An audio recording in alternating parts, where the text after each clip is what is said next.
Hello and welcome to another Analysis Behind the News, where we provide the perspective that you can use to help save American liberty and independence. Today we have 2 action items for you, so please stay tuned. Last week, Project Veritas struck again. James O'Keefe provided evidence of what conservatives and constitutionalists have known for quite some time, that freedom of speech does not exist on any social media platform. Mr. O'Keefe specifically targeted Twitter in 2 videos, with more promised. The New American is covering this with a series of articles. And one of the writers, Mitchell Shaw, wrote, and this is a direct quote, "So what we can do on our side is actually very terrifying," he told the female undercover journalist, going on to explain, "We have full access to every single person's account. Every single direct message, deleted tweets. I can tell you who exactly logged in from where, what username and password, when they changed their password." And he also said that one reason Twitter keeps those logs is that it helps us detect a pattern of history. Now, this is a gentleman, last name Haynes, and he goes on to describe the practice as very, very dangerous and very, very creepy, big brother-ish. No doubt, Mr. Shaw writes. And while many conservatives, including ostensibly President Trump, use Twitter on a daily basis, Haynes made it clear that there is no room for the conservative mindset at the company. "I'm a bleeding heart liberal," he said, adding, "I think it comes with the territory." In the internal reviews held at Twitter about banning President Trump's account, Haynes said he wasn't the only one that basically said that if we let this maniac, something along the lines of, if we let this maniac continue, we would have a hard time finding another job.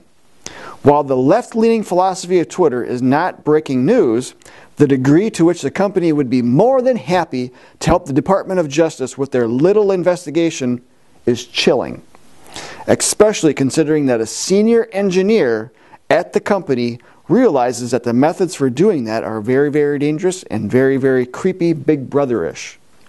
Again, this is Mr. Haynes, who is a senior engineer at Twitter. Scary stuff. And in another article, Mr. Shaw wrote, "The new hidden camera video, published Thursday, features 9 current and former Twitter employees admitting to steps the social media giant is taking to censor political content that they don't like, according to Project Veritas. The video opens with a montage of damning quotes before showing the quotes in context. Far from being less damning, when seen in context, they are more so. The video, showing current and former Twitter employees admitting to the practice, focuses on something called shadow banning. Imagine if Twitter wanted to silence you. If they ban you outright, suspend or delete your account, it would be obvious. And you may take to another platform to denounce the company for censorship. But what if they simply press the digital mute button on your tweets? Your account is still active and you can still post, but no one except you will ever see it." Let that one sink in for a minute. No one except you will ever see it. That's shadow banning on Twitter. So for conservatives who use these social media tools, you're being silenced. And if you use these as your only method of influencing others, without getting locally involved in a concerted action program, well, you may as well be watching TV. And if you've been paying attention, you know that this is not just happening with Twitter. Facebook has also been called out for silencing and diminishing political stances that it doesn't agree with. Last week, Digiday published an article announcing yet another major shift in users' news feeds at Facebook. And they wrote, "Facebook is planning a major change to its news feed, starting as early as next week, that will decisively favor user content and effectively deprioritize publishers' content, according to 3 publishers that have been briefed by the platform ahead of the move. Those who have been briefed say that under the new test, Facebook told them it will favor content that's shared by users or otherwise actively engaged with. The thinking goes, according to those briefed, that Facebook believes prioritizing content that's acted on will reduce the occurrence of fake and offensive content in the newsfeed. Publishers still have many questions about the impending newsfeed change. Facebook told them that content from reputable publishers will also be surfaced, but it didn't specify how it would define reputable publisher or how their traffic would be impacted, though. The worry for publishers is that such an approach will have the unintended consequence of hurting high-quality content because a lot of legitimate news articles, while they may get read, tend not to get shared or commented on. And they go into the article a little bit further. Facebook has been taking steps in this direction for some time, making tweaks to amplify users' content while weeding out spam and clickbait.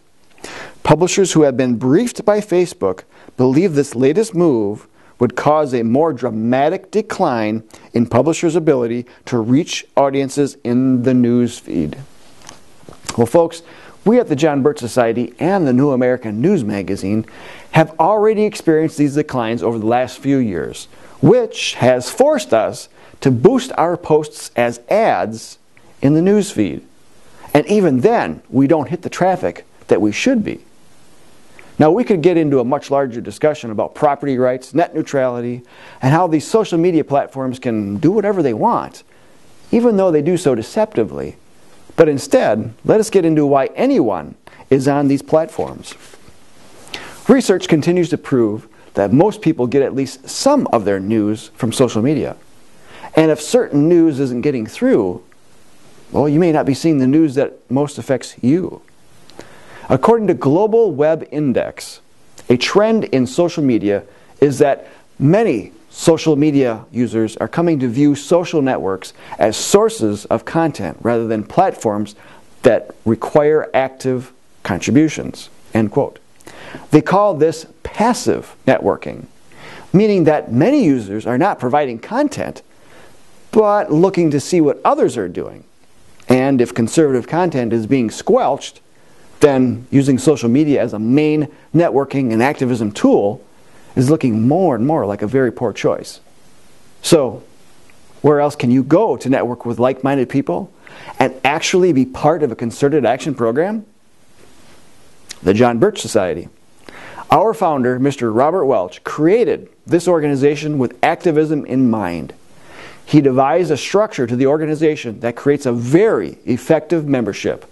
And he created a national action program that capitalizes on face-to-face networking, local monthly meetings, and personal education. We're not reliant upon social media to get our work done. In fact, if the plug was pulled on social media or even the internet today, our organization would be less affected than most. Now, granted, our jobs would be harder to do, but our organization has been around way before Al Gore invented the internet, right? So, if you're interested in seeing America First come to fruition, then realize you can't do it solely from a computer. You need to join with others across the country, locally organized, following an action plan that has been highly effective for 6 decades. It's this same action plan that has stood in the way and thrown off the timetable of the establishment, the deep state, and the globalist as a whole. So, action item number 1. Watch Project Veritas' videos if you haven't already seen them. TheNewAmerican.com has embedded them in its coverage. And action item number 2, apply for membership in the John Birch Society at jbs.org to learn of opportunities in your local area. Then, please be sure to share this video and subscribe to our YouTube channel. Until next time, we'll see you then. If you enjoyed this video, make sure to subscribe. Click here to watch more videos, and click here to visit our site.